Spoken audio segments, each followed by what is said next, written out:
Assalamualaikum warahmatullahi wabarakatuh. Kami dari mahasiswa Universitas Terbuka Pokja Pangkalan Balai, kelas A semester 7 dengan mata kuliah praktikum IPA di SD. Dosen pembimbing Evianti SPD MPD. Disusun oleh kelompok 2. Adapun anggota kelompok yaitu Dima Farida, Dora Santika, Ayuni Putri, Elita Firzana, Fitrianti, Rina Anggraini, EN Sulistina, Vidian Okta Siregar, Efridayanti Nasution, dan Aliza Fitri Isnaini. Materi pembahasan: komponen ekosistem abiotik dan biotik darat alami, komponen ekosistem abiotik dan biotik darat buatan. Ekosistem merupakan suatu satuan fungsional dasar yang menyangkut proses interaksi dari organisme dengan lingkungan, meliputi aliran energi, rantai makanan, siklus biogeokimiawi, perkembangan dan pengendalian. Secara struktur, dalam suatu ekosistem terdapat komponen biotik yang terdiri dari produsen, konsumen, dan dekomposer, serta komponen abiotik yang terdiri dari bahan anorganik, bahan organik, dan kondisi iklim. Keenam jenis komponen tersebut saling berinteraksi. Ditinjau dari cara terbentuknya, terdapat dua jenis ekosistem, yaitu ekosistem alami, misalnya hutan, padang rumput, laut, danau, padang pasir, dan pantai. Sedangkan ekosistem buatan misalnya kolam ikan, sawah, ladang, atau kebun, dan akuarium.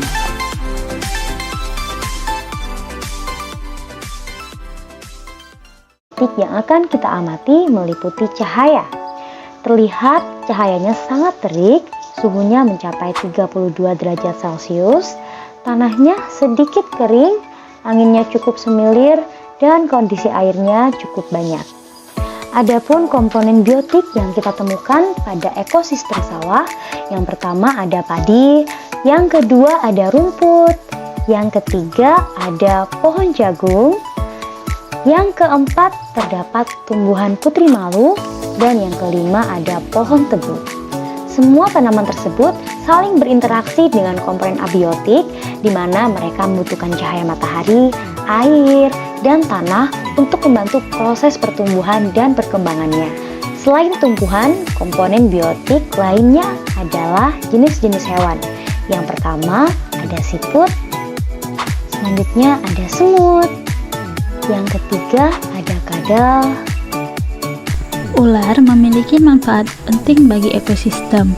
Ular sebagai pengendali populasi tikus dan binatang lainnya. Ular juga berperan penting bagi ekosistem, yaitu sebagai predator dan mangsa dalam rantai makanan. Belalang atau Caelifera. Belalang adalah jenis serangga pemakan tumbuh-tumbuhan atau herbivora. Serangga ini memiliki sepasang antena di kepalanya dan sayap di bagian punggungnya. Sepasang kaki di bagian belakang belalang digunakan untuk melompat. Belalang sering dijumpai di antara pohon-pohonan dan alam terbuka yang memiliki tanaman rendah seperti rumput-rumputan. Cacing tanah dikenal sebagai makhluk yang berguna sebagai penyubur tanah. Cacing tanah juga memainkan peran penting dalam memecah bahan organik yang dikenal sebagai dekomposisi. Dekomposisi melepaskan nutrisi yang dikurung dalam tumbuhan dan hewan yang mati dan membuatnya siap digunakan oleh tumbuhan hidup lainnya. Jalak disebut dengan konsumen sekunder. Hal ini dikarenakan pada siklus ini burung jalak tidak menepati puncak rantai makanan. Burung jalak memakan kutu sebagai sumber energi dan untuk kelangsungan hidupnya dilanjutkan dengan elang sebagai konsumen puncak dalam rantai makanan ekosistem darat. Hutan merupakan komponen abiotik dan biotik ekosistem darat alami. Komponen ekosistem darat alami yang kami temukan meliputi komponen abiotiknya ada tanah dengan kondisi keadaannya lembab dan subur. Sedangkan suhu cuacanya 25 derajat Celcius, cahayanya lemah atau mendung, airnya jernih dan anginnya semilir. Sedangkan komponen biotik alami yang kami temukan meliputi jenis tumbuhan brotowali. Tumbuhan brotowali ini biasanya sering hidup di antara pohon-pohonan dan sering juga digunakan sebagai obat-obatan. Jati atau Tectona grandis. Jati adalah sejenis pohon penghasil kayu bermutu tinggi. Pohon besar berbatang lurus dapat tumbuh mencapai tinggi 50-70 meter. Berdaun besar yang luruh di musim kemarau. Kelapa sawit atau alias aloe vera. Kelapa sawit adalah jenis tumbuhan yang termasuk dalam genus Aloes. Tumbuhan ini digunakan dalam usaha pertanian komersial untuk memproduksi minyak sawit. Jamur. Pada ekosistem, jamur merupakan organisme yang berperan sebagai pengurai dekomposer yang baik. Selain bakteri, jamur dapat menguraikan sampah-sampah yang kaya akan bahan organik. Tanpa bantuan jamur, kemungkinan besar permukaan bumi akan dipenuhi sampah. Sirih adalah tanaman asli dari Indonesia yang tumbuh merambat atau bersandar pada batang pohon lain. Di Indonesia, sirih merupakan pelora khas Provinsi Kepulauan Riau. Masyarakat Kepulauan Riau sangat menjunjung tinggi budaya upacara. Makan sirih khususnya saat upacara penyambutan tamu dan menggunakan sirih sebagai obat berbagai jenis penyakit. Walaupun demikian, tanaman sirih masih banyak dijumpai di seluruh Indonesia, dimanfaatkan atau hanya sebagai tanaman hias. Dari Wikipedia Bahasa Indonesia, Ensiklopedia Bebas.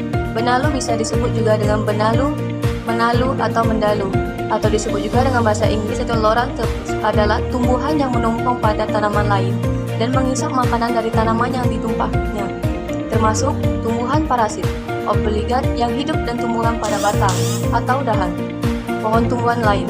Benalu dapat dijumpai dengan mudah pada pohon-pohon besar di daerah tropis. Biji tumbuhan ini pada buahnya menghasilkan ketum, seperti lem berbentuk jeli yang lengket. Benalu menyerap makanan dari pohon inangnya sehingga merugikan inangnya. Jika dibiarkan, benalu dapat bertambah banyak dan dapat menyebabkan tumbuhan inangnya kurus dan pada akhirnya kering dan tumbuhan inangnya mati. Penyebaran tumbuhan ini terjadi dibantu oleh burung. Apabila burung memakan buah dan bijinya, lalu mengekspresikan pada dahan pohon, bijinya yang lengket akan menempel pada dahan pohon selanjutnya akan berkecamah dan benalu mudah mulai tumbuh. Bunga pagoda adalah tumbuhan verdu dengan bunga ungu kecil-kecil dalam tanda berbentuk kerucut. Biasa diperbanyak stik, cabang, dan biji bunga. Pagoda termasuk tanaman rangsang yang dijadikan tanaman hias yang tumbuh di pekarangan rumah atau jalan raya. Selain itu, terdapat juga dekomposer atau pengurai. Mereka adalah makhluk hidup atau organisme yang memperoleh energi dengan cara menguraikan sisa-sisa makhluk hidup lain yang sudah mati. Nah, di dalam ekosistem hutan ini, pengurai yang ditemui yaitu jamur, bakteri, dan berbagai jenis cacing. Adapun dekomposer atau pengurai yang ditemukan di ekosistem sawah adalah jamur dan cacing.